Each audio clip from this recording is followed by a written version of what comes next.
Saya ni kaki laksa. Pantang jumpa laksa, ikan seekor, ikan 2 ekor. Saya order laksa. Bila saya nak makan laksa, saya tengok bulu banyak. Rambut, bulu burung, segala maknanya bulu dalam laksa tu saya letak balik. Kak cuba tengok ni. Ni daun kesum. Saya kata kenapa tak cakap daun ketum?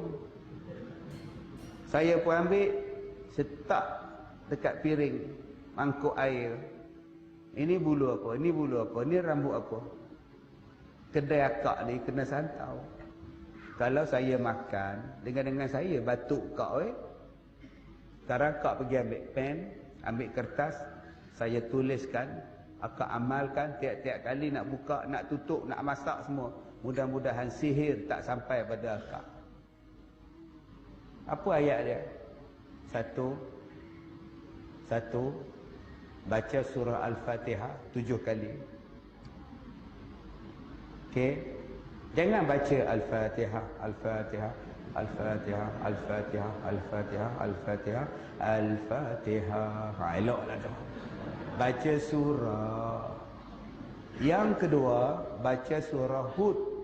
Hud 56. Inni tawakkaltu 'ala Allah rabbi wa rabbikum ma min dabatin illa huwa akhidhu bi nasiyatiha inna rabbi 'ala siratin mustaqim. Sekali ayat 56 surah Hud.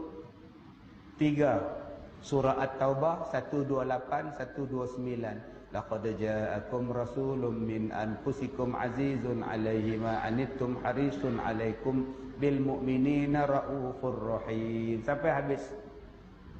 Masuklah, makanlah. Kalau ada sihir, gelas yang tuan-tuan pegang ni pecah, piring yang bubuh bihun retak tuan-tuan. Ini pengalaman saya. Saya makan bihun, retak dia memanjang. Saya letak, sehingga ke pistol, rupanya pecah pinggan ni. Saya panggil kak tu, ambil balik kak, kita nak makan, nampak ada retak. Saya tak nak. Sihir. Allahu Akbar. Selain pada retak pinggan tu, apa lagi ustaz? Tak ada, itu je lah. Kalau rasa nak makan, makan.